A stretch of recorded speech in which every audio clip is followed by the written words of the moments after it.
I'm going to talk to you about my book.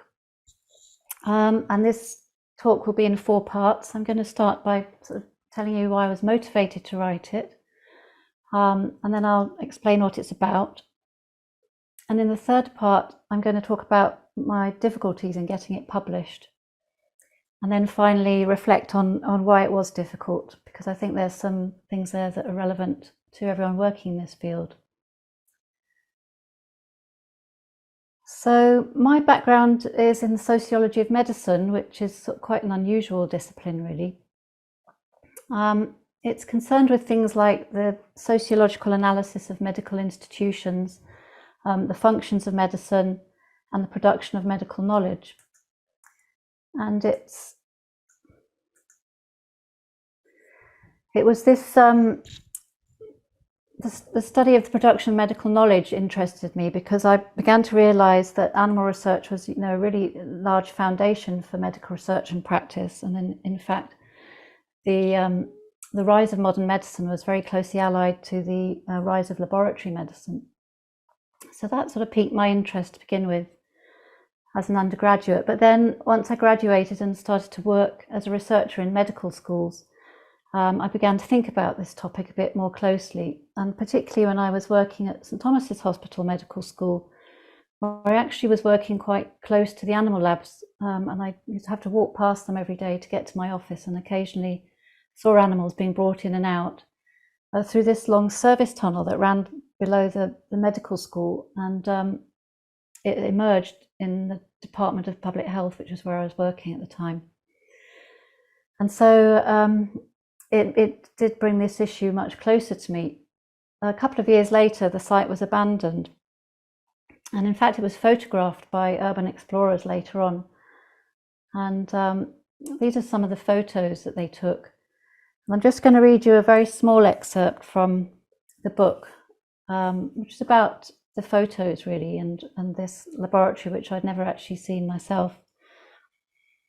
Plastic pots containing samples of rat organs littered the surfaces of offices, scattered alongside empty boxes and vials of hypnor, an anaesthetic commonly used in experimental surgery. Peeling paint hung in swathes from the ceilings of empty laboratories, and the semicircular bench in the lecture theatre was now bright green with moss. The service tunnel stretched into blackness, and in dim, windowless spaces, the gates of barren steel cages and pens stood open, some still containing the animals' feeding bowls.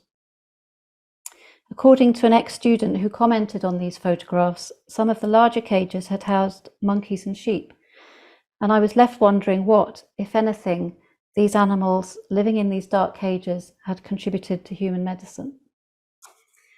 So this was the question that was really interesting me at the time. Does animal research benefit humans? And to actually find an answer to that, it's quite difficult in the late 90s, early noughties. You would look at the literature and you'd find sort of assertions like this: animal experimentation is a valuable research method which has proved itself over time. Or this one, which is quite famous: virtually every medical achievement of the last century has depended directly or indirectly on research with animals. But there was never very robust evidence for backing up these statements. There used to be, a few isolated examples might be presented as evidence. But I was interested in whether there might be more robust evidence, since, the benefits for humans are actually the justification for using animals in research. So a bit later on, and when I was at Bristol University, I got together with some epidemiologists who were interested in this topic, and we wrote a paper asking where is the evidence that animal research benefits humans. And we were particularly interested in trying to find or encourage the use of more systematic evidence, so particularly systematic reviews which are able to synthesize and analyze large bodies of data. This is a very robust, objective and transparent form of producing evidence. And it had been used very successfully in clinical research to build an evidence base there, and we were arguing that it should be used in the field of animal studies. So in the years that followed, There were a number of systematic reviews of animal studies were conducted, and all sorts of other studies, including analysis of the use of animals in predicting human toxicology, the predictive ability of animal research, and a whole slew of papers which were looking at the methodology of animal research, need for randomization and so on, and also a few studies that were looking at animal to human translation. The British Medical Journal was understandably very interested in this debate because they're of course interested in the outcomes for humans. After a couple of, maybe a decade or so, it became clear that on the basis of this evidence, good evidence, that animal studies were not conducted according to accepted scientific standards. That much research wasn't usable, so animals were being wasted and other resources were being wasted. And there were grave doubts about clinical translation. So I was really shocked actually by this evidence. I had thought that in a morally contested field such as animal research, that surely scientists would take care to do their research, as well as possible, make each animal's life count and produce useful findings. And it was really this that made me want to make the evidence available in for the general public in a more popular science type of book. When I began to write it, it broadened out a bit, so I looked also at the history and the regulation of animal research. But I've sort of kept away from the ethics of animal research in terms of animal suffering, because I feel that this has been investigated quite a lot already. I also felt that there is a knowledge gap. So despite the fact that 35% of the British public reportedly feels well informed about the use of animals in scientific research, qualitative work, which is much more in-depth, detailed work, suggests differently. So McNaughton and Knight and Barnett, on the basis of their qualitative work, see that there are all sorts of questions that many members of the general public are unable to answer, such as how many animals are used each year, what sort of research is justified and who decides which animals are used, how are they looked after, why are the experiments done and how are they regulated, and also what sort of non-animal approaches are available. So the book that I wrote eventually sort of fell into 4 parts. So at the beginning, I look at the origins of animal research, how it bedded in, the history. Probably the bulk of the book is about the limitations of the paradigm. Part 3 is a bit more optimistic, looking at human biology-based approaches. And I finish by looking at obstacles to transition to human-based approaches. And in writing the book, I've primarily drawn on evidence, and I've tried to always use the best quality evidence available. So that might be systematic reviews or meta-analyses.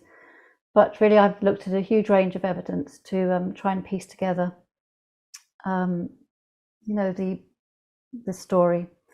I've drawn on my personal experience a little bit, and also interviews with experts, some of whom I think will be here today, and whose contribution was really valuable in helping to bring the book alive. And another thing that I think has been a little bit neglected in this field is theory. So I have talked about theory a little bit. So I'm just going to run through the chapters kind of quite briefly. Part 1 is 2 historical chapters. And in the first one, I ask, how did animal research begin? And I focus on the 19th century, when there was, enthusiasm about the experimental method, because it was seen as being associated with proper science like chemistry or physics. And Claude Bernard, who was a physiologist and trained in medicine, was an early exponent of the experimental method.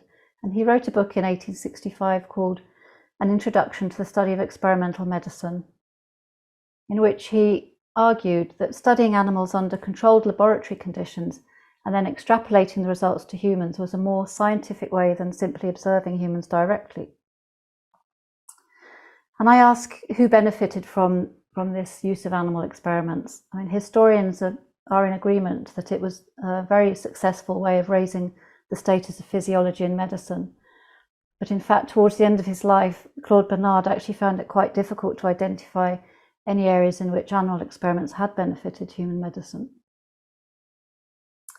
In the second of these historical chapters, I look at the 20th century and the ways in which animal research became locked in, how it became embedded in our institutions. So here I'm looking at the rise of big animal breeding programs that were developed to feed these scientists' need for animals. Previously, they'd been taking stray animals or getting them from other sources. I look at the influence of the two world wars because this was responsible for a huge increase in animal use, partly because of experiments on animals for chemical warfare or radiation.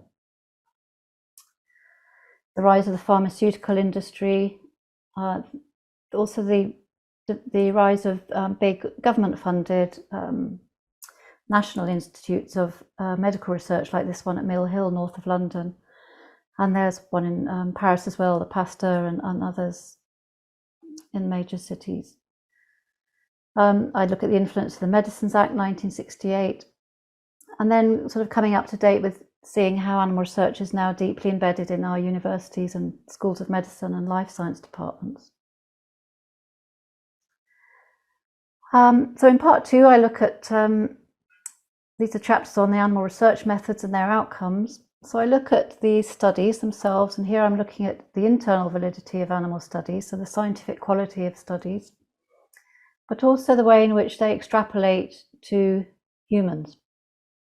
And here I'm looking at the generalizability of these animal models to human diseases, of homogeneous animal samples to diverse human populations, the laboratory context to the messy clinical context, and of course different animal species to human species.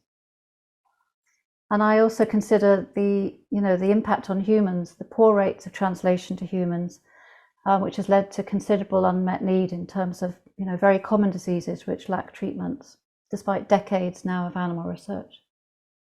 And also the inability of animal studies to ensure the safety of human medicines, which I argue makes us into the guinea pigs. So what can be done? Can animal studies be improved? Well, I argue only to some extent. And this is because the theory of evolution fundamentally undermines the animal research paradigm. So animal research is based on a hypothesis, so not a theory, a hypothesis of homology, which goes something like this. Because of biological similarities between humans and rats, for example, what's found in a rat will apply to humans. But of course, while species may be biologically similar, they're also likely to be significantly different biologically because they've adapted to different ecological niches.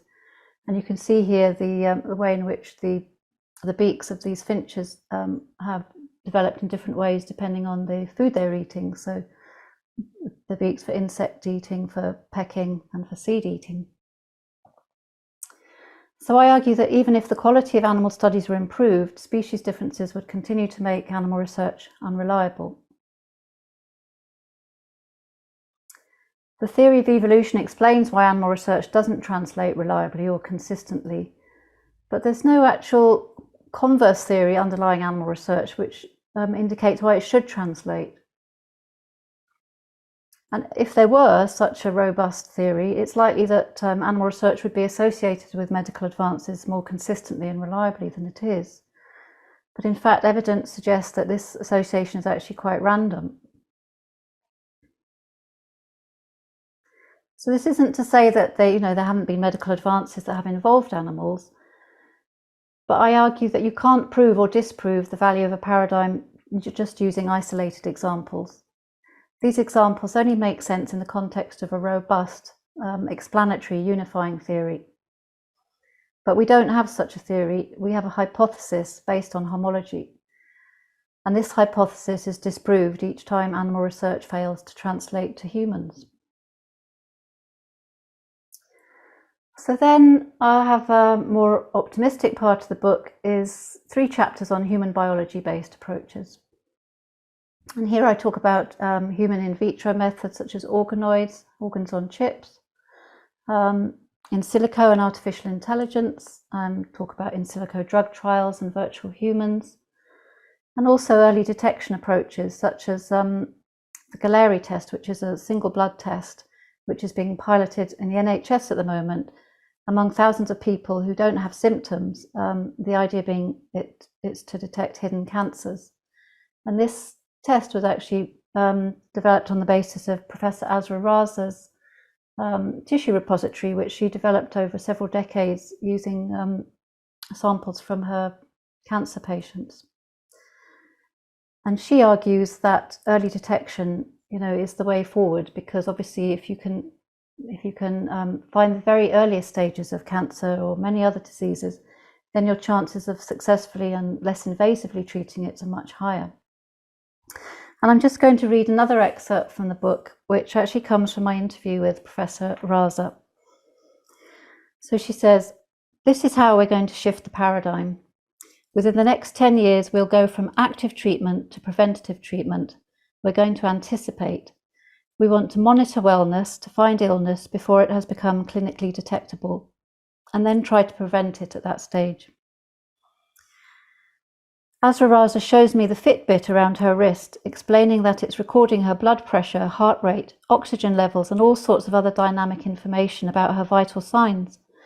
Passionate about the potential of technology to monitor human health and wellness, she tells me that we can even be monitored at night by sheets that scan our bodies as we sleep, looking for hotspots, the areas where blood vessels grow to provide a blood supply for new tumour cells. She also points out that the treatment of a cancer that's detected early will be far less draconian than the treatment of an advanced cancer, which usually involves radiation, chemotherapy, or surgery. 90 to 95% of research funding goes into studying disease that is already far advanced, she tells me, and this is mostly done using animal models.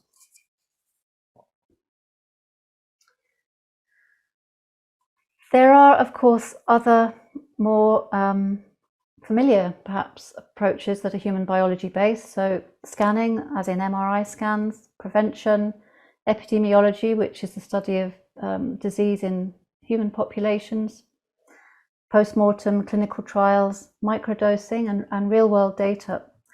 But it's clear that there's a huge range now of human biology-based approaches that can be used in all sorts of different combinations. And given this range of tools now, which are more ethical, it just seems strange that we are still sort of conducting studies on animals and then trying to generalize them to humans. It kind of almost seems preposterous. So why are we still using animals? So this brings me to the chapters on the obstacles to transition. So I think there are many obstacles. First of all, the regulation of animal research.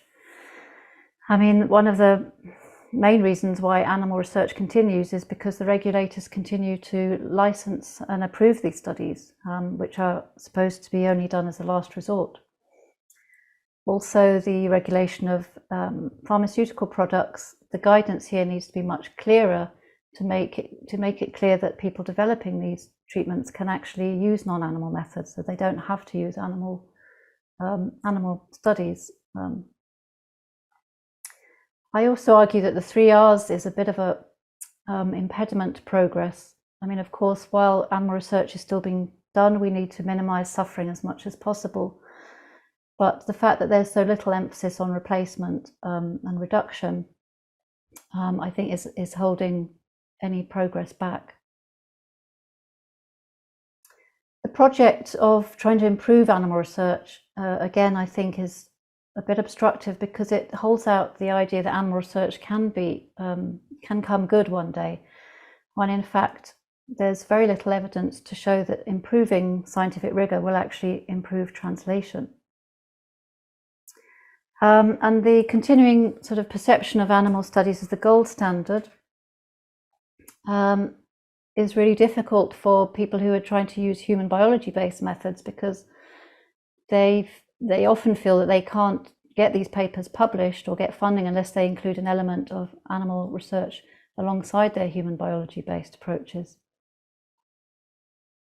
And of course, there are vested interests. After over 100 years of animal research now, there are many industries that are making their livings out of using animals and supplying animals to animal research, including the makers of cages and restraints, and the breeders, and so on. So these people have very little interest in trying to, change the status quo. There's not so much funding available for human biology-based approaches either. I think it's less than 1% of the whole research budget in the UK currently goes on methods that are directly human biology-based, basic research. I think we're talking about here rather than clinical trials and so on. And of course, there are some organisations that are explicitly trying to resist any transition, such as Animal Research Tomorrow, which is an organisation that is campaigning to, well, it's insisting on the scientists' ability to use animals now and in the future, including non-human primates. But there is good news. Things that, there is a sense that things are changing. For example, the US Environmental Protection Agency's ambition to eliminate all testing on mammals by 2035. And of course, right at the end of last year, the US Senate passed the FDA Modernization Act, which means that those developing new medicines are no longer mandated to use animals, which is really good news. So that's the book in a sort of nutshell. I'm going to talk now a little bit about trying to get it published.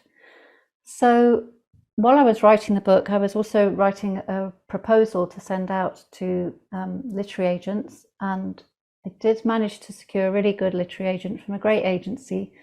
He was really on board with the project and helped me finesse the book proposal, which is a very long document, about 50 pages long.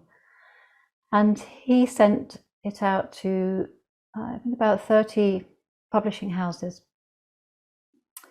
22 of these replied, and the editors all engaged with the project and the ideas in the book. They made really, positive comments about it, and I'm showing you these here not to be boastful, but just to show you that they were really on board with it. They thought I was, a good person to write it, and they were, positive about the writing.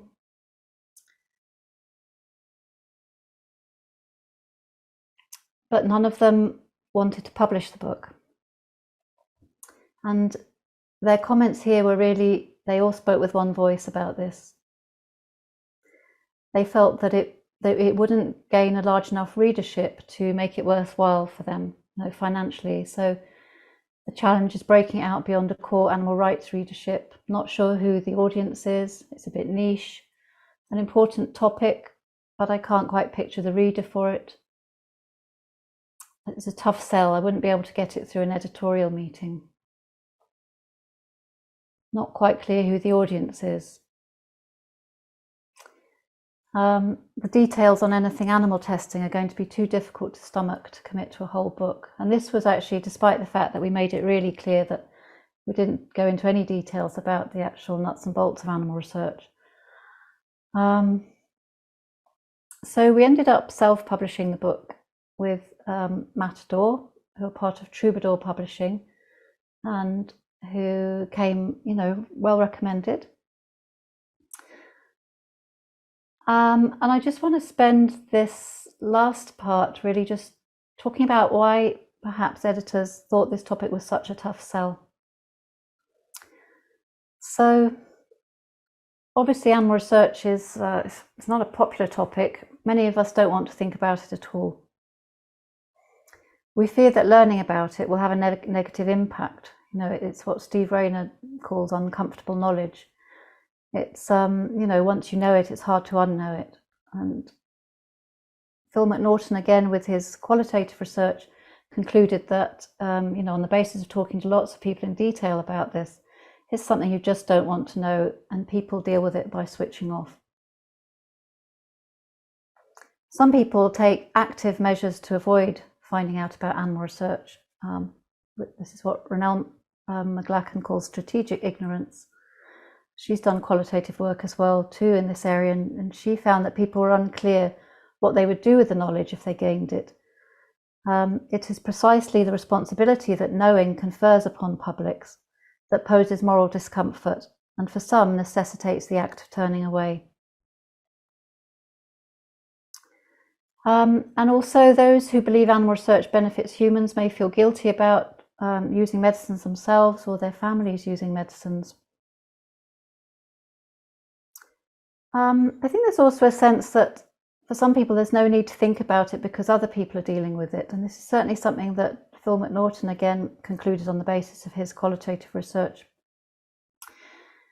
He wrote, "Animal testing appears to be a background issue that most people, most of the time, prefer not to dwell upon.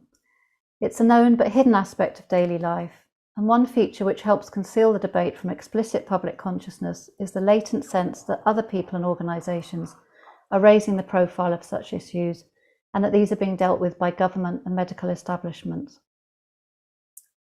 And I think there's also a perception that it's well regulated, and for that reason we don't need to worry about it too much.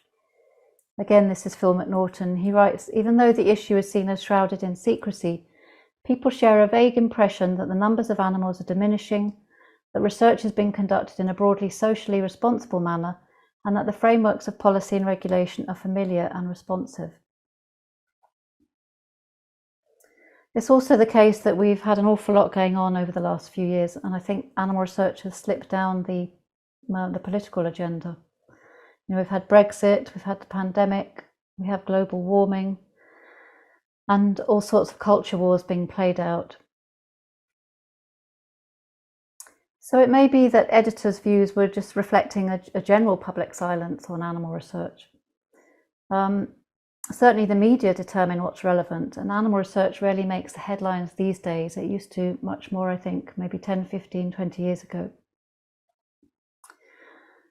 It's also true that what's avoided socially is often avoided academically, and I can certainly vouch for that. Academics are encouraged to focus on conventional topics, those where the funding is, basically. And if you don't, there will be difficulties getting employment, promotion, funding, or publication. Certainly any efforts to look at the science and value of animal research isn't something that is going to be encouraged within academia. I think there's also a legacy from the fact that critiquing the science of animal research was taboo until quite recently. I mean, with taboo, of course, there's an emphasis on avoidance, prohibitions against speaking out. And those who defy prohibitions are marginalised, as we certainly found when we wrote our paper back in 2004. We were categorised as anti-vivisection campaigners, even though we were all working within departments of public health, and four of my co-authors were professors of public health and epidemiology. And I think anyone at the time who was critiquing this was basically marginalised as being anti-human, anti-science, and providing ammunition for anti-vivisectionists. That was how it was put. And Stanley Cohen, the sociologist, says that sometimes, telling the truth is taboo. It's seen as snitching, whistleblowing, and giving comfort to the enemy. It may also be that editors' views might reflect a sort of general lack of receptivity to the message that animal research doesn't benefit humans.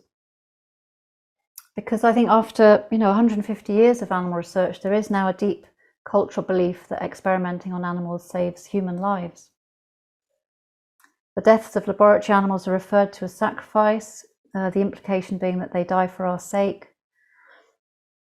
And this book by Linda Burke and colleagues looks into this in quite some detail. It's a really good book. She argues that culturally we cast laboratory animals as our saviours. More generally, anthropologists have looked at sacrifice and observed that humans have a deep sense of vulnerability ingrained in our consciousness that's reinforced by suffering and death. And so against that backdrop of unpredictable events, they see sacrifice as a ritual of defence. And this Rennell McLachlan has very recently published a paper in which she observes that this belief in the power of animal research solidifies with vulnerability. such as illness or the illness of our loved ones. And I think there is a general perception among some members of the public that, there is, if you see a medication for a condition and you know that animals are involved in the development of pharmaceutical drugs, then you put 2 and 2 together and you sort of come out with the fact that animals must have been vital for the production of that drug. So I think this is a very common view. But of course, association isn't the same as causation. So what do? We kind of hold our head in our hands and give up providing information. I mean, certainly I've had a bit of a learning curve writing this book and trying to get it published. I realize that you can't just see the public as a blank slate, because, some sorts of information will be resisted by some people, as this was resisted by the editors and their perception that the wider general public wouldn't want to know about it. And Stanley Cohen has written a book about this disjuncture between the state of knowing about something and then actually acknowledging it and doing something about it. And he concludes that although information won't necessarily lead to action, it is still vital, because people choose whether or not to act, but they must make informed choices. And for example, a greater knowledge about how animals are used in research is associated with lower levels of support for their use. So in conclusion, Cohen suggests that this means making more troubling information available to more people. He says informed choice requires more raw material, more statistics, reports, atlases, dictionaries, documentaries, chronicles, censuses, research, lists. And I guess I agree with him. I think we need to continue providing information, not just about the potential of new technologies, but also about the limitations of animal research. Because I think there has been a bit of a trend over the last few years, maybe the last 5, 6, 7 or 8 years, where we, in this field, have focused on the potential of new technologies and say much less now about the limitations of animal research.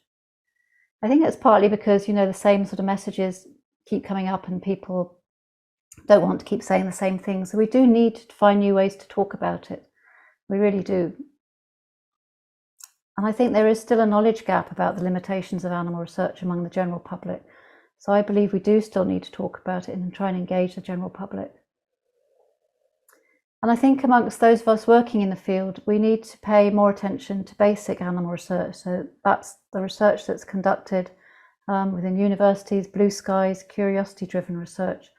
The bulk of our attention tends to go on regulatory research, but in fact, basic animal research accounts for over 50%, certainly of the procedures in the UK. So knowledge doesn't necessarily translate into action, we know that, but it is a necessary precursor to action. So we need to keep providing knowledge, we need to keep investigating.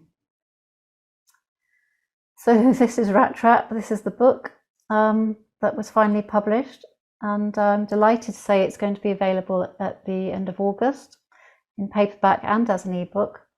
I'll come back to this slide, but I just wanted to say thank you so much to Kathy Archibald, who's read so many versions of this book, and to all the supporters of Safer Medicines Trust, without whom I really wouldn't have been able to write it, and to the people I interviewed, and to people who have read various drafts, and to the reviewers. I really offer you my heartfelt thanks for helping me with this. Thank you. Thank you so much, Pandora. This I can't wait. I mean, I started reading it. You were so kind to already give me a copy, and I haven't been able to read everything, but what I read is really it's wonderful. And so the first question is that you already answered. The first question we had in the chat was about where people can order, and also in the US. Is it going to be on Amazon, Yes. also in the US at the same time, or just? I don't actually know, I'm afraid. I presumed it was. I'll find out. Okay. And then we have a lot of discussions we had in the chat while you were speaking. Right. That's always the disadvantage of opening the chat, but on the other hand, it's nicer for people to know who else is in the room, and they also want to share, of course, their thoughts. So there was a question about why you didn't choose a scientific publisher, and obviously, I guess it's price related, or what were your thoughts on that? Do you mean like an academic publisher? Yeah. Yeah, yes, price really, because I think those tend to be at least, 20, 30 pounds. And we really wanted to make this affordable so that it would reach, a much wider range of people. Yeah, I can understand, because as you know, we published Animal Experimentation, working towards a paradigm change, Kimberly, Jane, and I, and we didn't know what we were doing basically, and it turned out to be so expensive. Thankfully, we got some funding for open access. Otherwise, I think nobody would ever buy the hardcover. I think it's over 150. Yeah, so it's really like some of the academic books are just way too expensive. I think it would have been, it would have been much easier to publish as an academic book, but it would have been prohibitively expensive, I think. What could be the role of using clinical veterinary data in shifting the paradigm is one of the questions. The person was always puzzled that we consider animal research to be the gold standard, but clinical data from veterinary practice doesn't even count as evidence. I guess it depends what the purpose of the research is, what you'd be using it for. Do they mean to use it in order to generalize to humans, or? Yeah, that's a little bit unclear, but maybe, the only thing I know is that there is a rise actually of certain cancer studies in dogs that occur naturally in dogs, and then this knowledge can be used to further human treatment, or they are trying that at least, because there are some like bone cancer, for example, and some other cancers that seem to be similar. It's a much more ethical way of gathering data, and it's in the real world, so it will be good data, but I think you've got to be careful about what you do with it. If it's going to be used for human medicine, then you come up against all those issues of species differences. Yeah, and also I just remember at a conference, at a purely veterinary conference that I attended, there was some talk about animal research for animals, and I remember that the one colleague was completely shocked that they would actually make those animals sick to test something. I think it was about some ligaments that they cut, and then they looked at how they recovered, and he couldn't believe it. So he didn't even know that they do that. Obviously you could also say, if we do more humane research in veterinary medicine, you would take sick animals and use those to test. Yes, that's a whole different area ethically, isn't it? Is there or does there need to be anything like the FDA Modernization Act in the UK? Yes.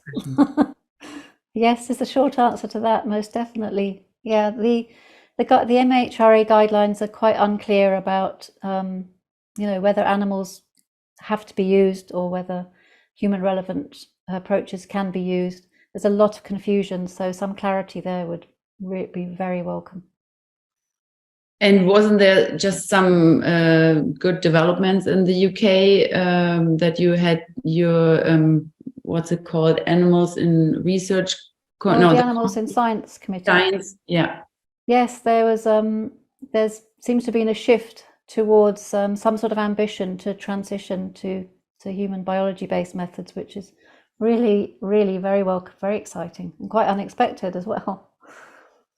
Yeah, that sounds wonderful. Then there's another question, or more a comment: a new emphasis on the 3 R's, costs of animal versus non-animal. That I guess that what the attendee is saying is that we should focus more on maybe on the monetary side of things, how much things cost, in terms of using animals versus non-animal methods. Okay. Yes. Well, I think people are definitely beginning to look at, the economic side of these things. We've focused on the science, but there's definitely more attention now to the economics, most definitely. And then another attendee says, I'm also increasingly convinced that 3R's research is quite ineffective, but for another reason, it tries to fix a cultural problem with a technical solution. Isn't that strategic ignorance also the main way in which we perpetuate most other forms of oppression? Oh, that's a big question. Yeah, I mean, we don't like thinking about unpleasant things, do we? And yeah, I think what Stanley Cohen actually found out with us is that some people are prepared to look that in the face and others aren't. So it's almost like you have to look at the people who are prepared to look at it and find out about them, what makes them able to do that. Yeah, I'm just thinking about, our climate collapse problem and how people are not doing the things that we know that could help. Instead, we are trying to look for technical solutions because other things seem to be too painful. Like, for example, changing your diet would be... Well, I certainly recommend the book by Stanley Cohen because it's all about denial of these things, such as climate change, animal research, so on. Really good book. Would you say we could not use mosquitoes to study malaria? And then the question continues, if monology is useless, how can we try to treat one human being on the basis of what we know from another human being? Surely it is a matter of degree. The more similar, the greater the confidence is the question. And then the question is, are chimps better models for us than mosquitoes, and vice versa?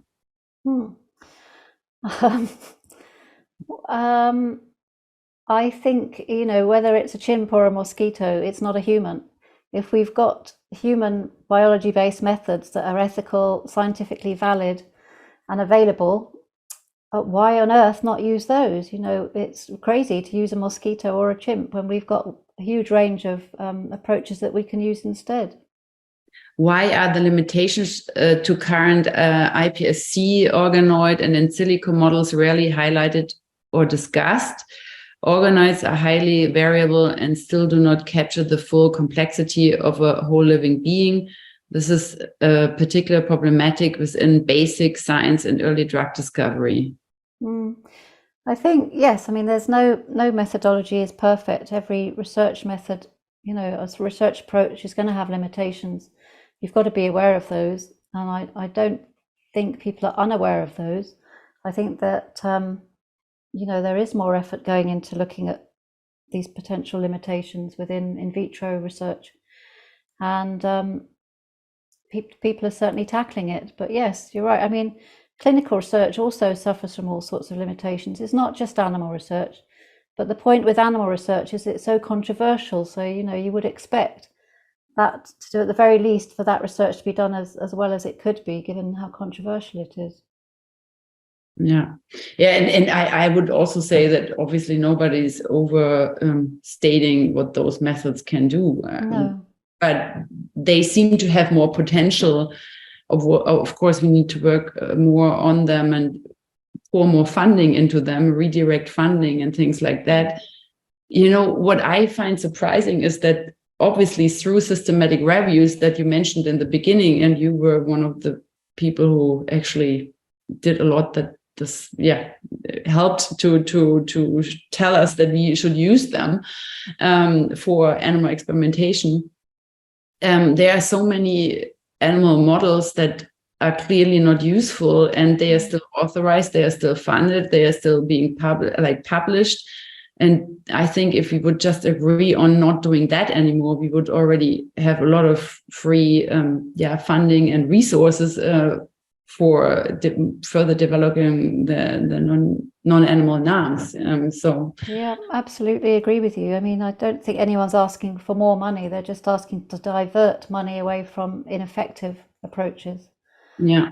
And because I think it's when you discuss with scientists who use animals and you have strong opinions on the necessity, I oftentimes feel it's very like it's either or. There's not like, I think if we could at least agree on stopping certain animal experiments, I think we would really have so much more capacity to try new things. So I know. I mean, I think, it certainly feels like stroke, where, decades of research haven't produced any treatments. The only treatment that's available is a pharmaceutical treatment, is one that was developed from the field of heart attack.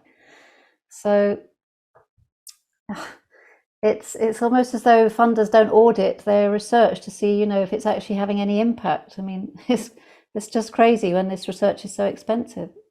Yeah, it doesn't make any sense. I also like sepsis is another example, and there are so many, obviously, but it would be just a start to not authorize this anymore. But it seems to be so difficult for the so-called competent authorities here in the EU and also in other places to just say, okay, we collectively decide that we are not going to authorize certain animal models anymore. And I mean, maybe we can start with a few and start to push for those that at least in our own countries and then maybe EU-wide, for example. I mean, I think that's the trouble with the competent authorities, the regulators, is that there's so much in the, well, a lot of them are veterinary surgeons, aren't they, by background? So they're very much in the animal welfare refinement side of things, which means that they take animal research for granted.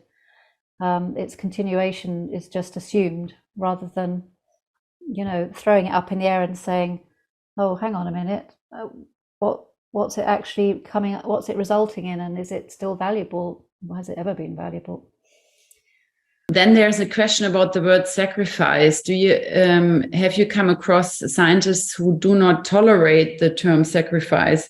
Immunologists, for example. I'd love to get your thoughts on this.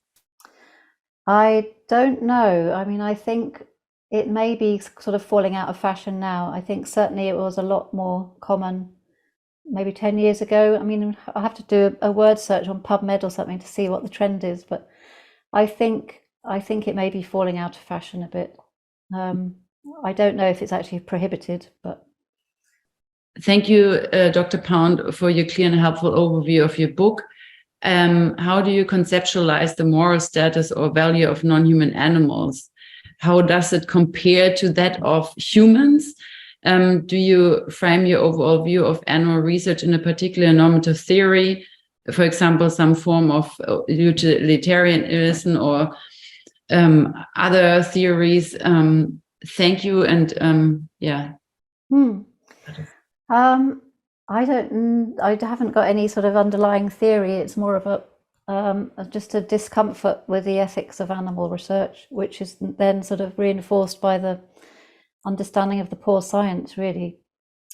So sorry, it's not a very long answer to that question. I didn't really go into the ethics in this book, the ethics of animal research, at least. Maybe focused a little bit more on the ethics of animal research for humans in the final chapter. And then there's another question. Are you in your book recommending that animal research is banned, or do you mean it should be allowed in certain cases, or do you believe that the 3 R's principles aren't important or also not helpful?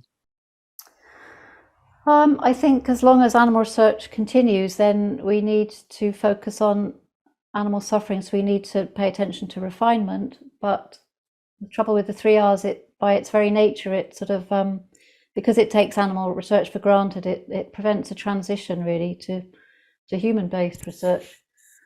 I've forgotten the first part of that question. Do I want it banned? Well, I mean, it would be great to find out if any of it actually works. We've never had any indication, any robust, systematic or analysis or evaluation of animal research. That would be a start. If there is an argument that some of it works, then that is an argument to be looked at. But from what we know, any progress that's associated with animal research is very random. It's not consistent, reliable method. So in my view, it means we need to start looking for a method that is much more reliable, much more consistent, more ethical, less wasteful, and more economically impactful as well. And that isn't harmful. At the moment, animal research is harming humans as well as animals. Yeah, I think that's what many lay members or lay persons kind of forget. They always say, okay, we don't want to be tested on, but clinical trials obviously are human experiments, and I rather have a human biology based method before than just animals.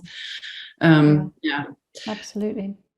Another question is, maybe you know that, who are the major funders of research on non-animal methods and human-based methods?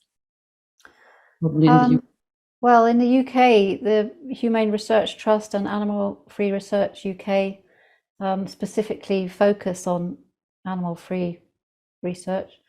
Of course, the MRC does fund clinical research, so this is not sort of basic preclinical stuff, but it's always funded clinical research, such as clinical trials and so on. But yes, I don't think the Stroke Association funds animal research, but these are all, they're rare. Most of these charities and government funded research councils do. So yeah, it's true. When you look at, you named a percentage. What did you say in your presentation? How many percent of the overall funding is? I think it's less than 1% for sort of basic research in human biology based. Yeah, I think that was the estimate. That's shocking. It's hard to get these figures, but that was the estimate.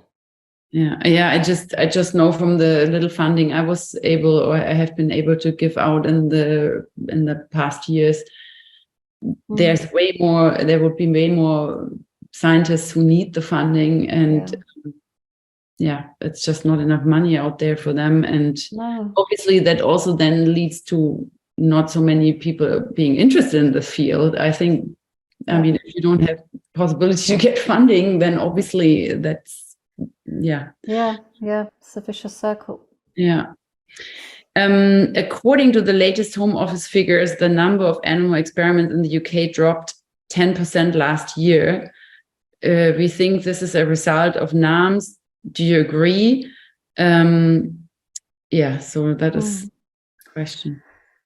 I don't know. I don't know is the answer to that. I was aware that the numbers have dropped, but I haven't had a chance to sort of think about why they've dropped. So I'm really sorry. If anyone else can answer that question, I'd be interested, but I don't know. Yeah, that would be interesting. Yeah, to figure out. Maybe it has just some practical reasons. Something. Yeah, I don't know, fell through.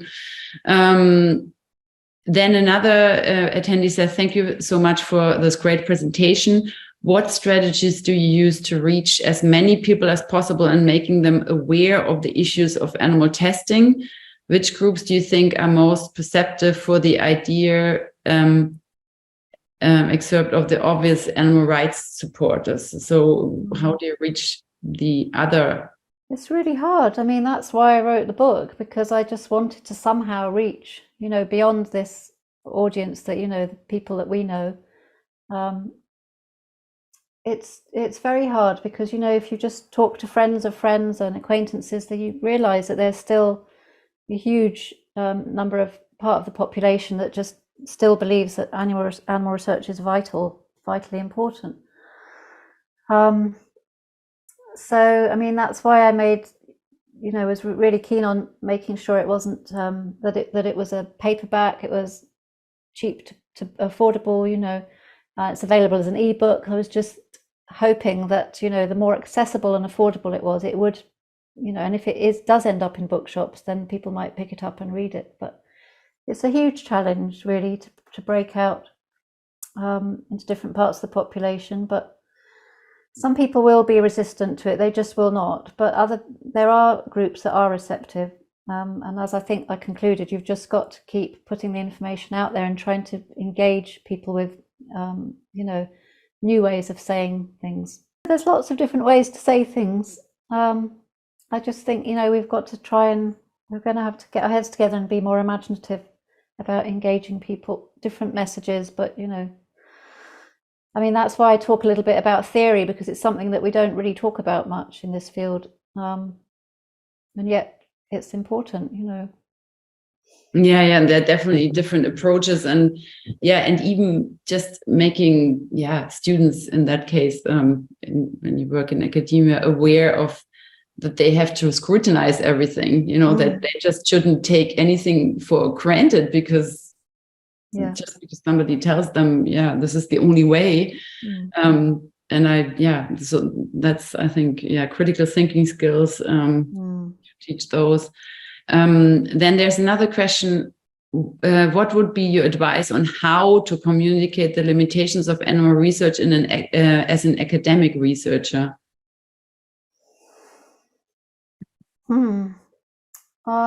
Well, maybe don't do it as an academic. Try and do it more as a layperson. I guess it's really the same answer to the last question, really. We've just got to be imaginative about our message. But I do think that we need to talk about the limitations of animal research and the potential of new approaches. Because I don't think we talk about animal research so much nowadays. I don't know if you think that's true. It's almost become taboo to, in our field to mention these things. We just talk about the positive stuff all the time. I understand the logic in not publishing via academic press, but it does require peer review, which provides the reader with assurance, supposedly, that this has passed a high bar of credibility. How can you evidence this?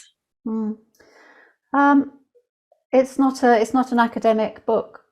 It draws on academic literature, and I'm super keen on evidence. So every statement I make is backed up by evidence, and it's the best evidence I can find at the time. But it's not an academic document, so it's not appropriate really to subject it to that sort of review. It has been read by lots of people in the field prior to it being published, so I have had informal peer review. Okay, then another question is, the person they'd like to ask to which extent you believe the publish or perish pressure and that this contributes to animal use nowadays. Yeah, I think so. I think animal research has always been, it's produced scientific publications much more quickly than clinical research does. Clinical research is messy, it takes a long time. But, animal research can be converted into publications relatively quickly. And I think, that's why people doing PhDs are encouraged to do it, because, it helps build your CV, your PhD, your academic career. If more researchers like Dr. Pound were to attempt publications like this to the general public, would not more publishers take such intended publications more seriously? Yes, I think so. I think it's partly because there's such silence about this that, they were frightened to go near it. Absolutely. I think the more books that are out there, and the popular science books that are out there, the more they'll realize that there is an interest. So it is a sort of self-fulfilling prophecy. But the fact that there isn't anything makes them think there's no interest. But they may be right. Perhaps nobody will buy it. I don't know. Yeah, we will see how your book will sell. And also, I remember, Richard Harris's book that sold very well. I think. It was, and that was, when was that? In 2017 it was published, I think. And that's all about the scientific method. Yeah. So, yeah. And it was super interesting, with interviews from scientists about what they think the flaws are and the problems are. I thought it Yeah, it's a good book. Yeah.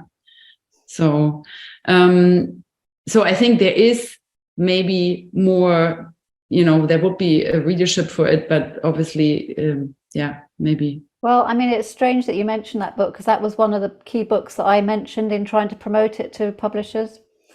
They're saying, this was something that people were interested in. Yeah. And I think he included a chapter on animal research, didn't he, in that book? Yeah, even he wrote quite a lot about animal research. Rigor Mortis, for everybody who hasn't heard about that book, it's also worthwhile reading.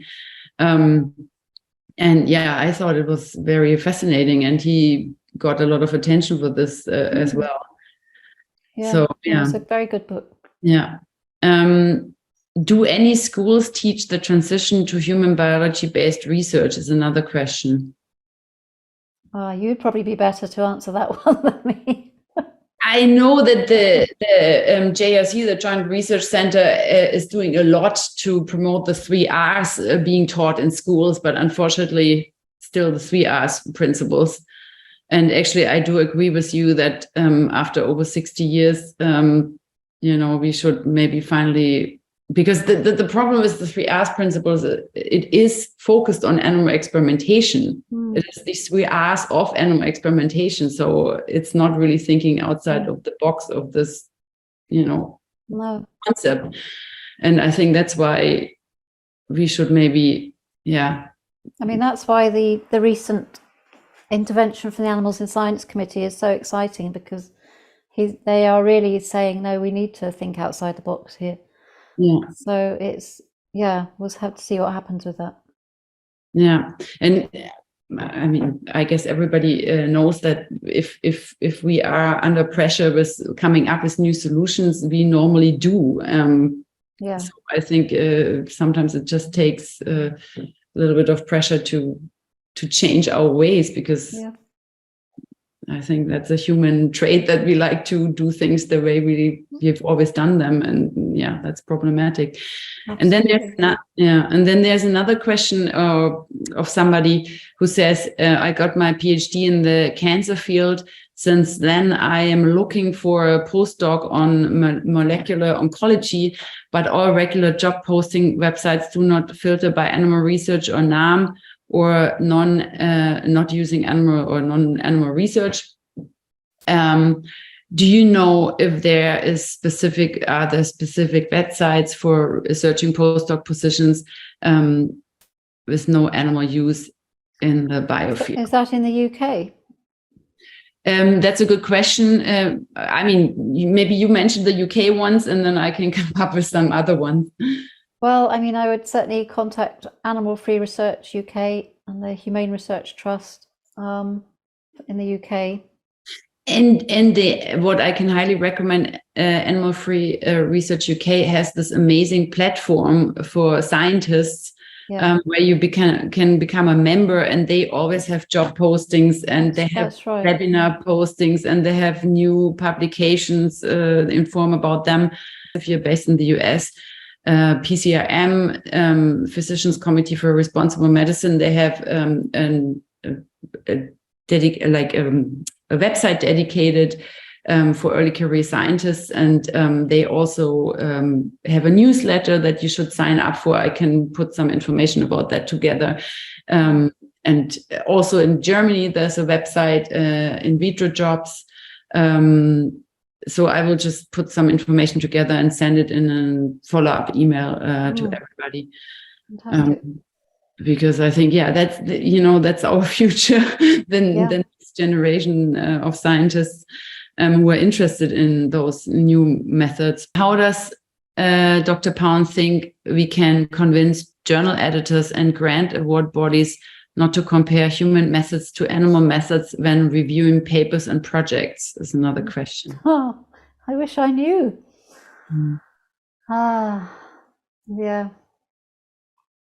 It's just part of a wider cultural shift that's going to have to happen. I don't think, by specifically focusing on funders or journal editors, it's just got to be part of a wider shift to transition. But, I might be wrong. There might be some really good suggestions there. And another question is, can you expand your comment regarding the Animals in Science Committee shift from animal experimentation? So there was a letter written by the chair of the Animals in Science Committee, who's Professor David Main. It's on the UK government website under the Animals in Science Regulation Unit part of the website. And he has written a letter to, I think it's Lord Sharp of Epsom, who I think might be Science Minister of some sort, in which he is suggesting that the UK needs to start thinking about human biology-based approaches, and he recognises the potential of them and the economic potential of them and the scientific potential, and he's also suggesting that I think the policy function be moved from the Home Office to the Department for Science, Trade and Industry or something. I can't remember which one, but anyway, a much more appropriate department that would be able to actually pull some levers in that direction. But yeah, go on, read the letter. It's all publicly available. I mean, we don't know what the response will be, but it's a good development at least. Yeah, it's giving some hope. Does anybody know why the Sanger Institute decided to close its GMO mouse unit and why the MRC decided to close the Havel GMO mouse unit? I think the reason they gave was that there was less demand for that research. And they did mention human biology-based methods were being used more. So, yeah, I don't know if there were other reasons, but I think that was certainly part of the reasoning. Yeah, it makes sense, right? It's like, unfortunately, when you look at genetically modifying animals, you can't really say that it has helped much with translation. So no. I think that should really make us think of changing methods. Yeah, I mean, I think that was their kind of attempt to deal with species differences, but it hasn't worked. Exactly. Another question, what is a realistic historical objective for developers of non-animal research methods? Isn't there a business case for developing centers for developing non-animal research methods inside AMCs, academic medical centers, in part because vivisectionists know that they would want to know what they would want to discover and could advise in the development of such replacement methods with which the biomedical research tool could be supplemented or bolstered. I'm not sure what the question was. So the question is, like, how can we develop methods that are what scientists actually think they need for their toolkit? That's how I understand it, because they're talking about having those centers for the academic medical centers, that you develop NAMs for scientists working in academic medical centers. And so how can we, it sounds like they want to complement the animal models with NAMs. And so basically, how can they collaborate with animal experimenters working on certain medical research? Right. I mean, the thing it makes me think of is the helpathons in, the Dutch helpathons, where animal researchers and NAMS developers get together and talk. And I think it's more that the animal researchers are asking for help in this case to try and do the research without using animals. But it is an example of communication between the two. Yeah. Just trying to think. Yeah, I mean, again, it sort of presumes that you want to try and, does it presume that you want to try and develop like for like replacements? I don't know, which may be a bit of a problem. I think sometimes just asking questions differently might be more helpful.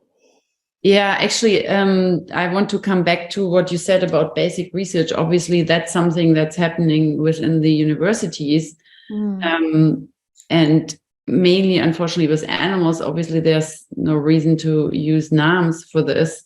Can you elaborate a little bit more on your thoughts on how we can shift there? Yeah, well, we need to really be thinking about that.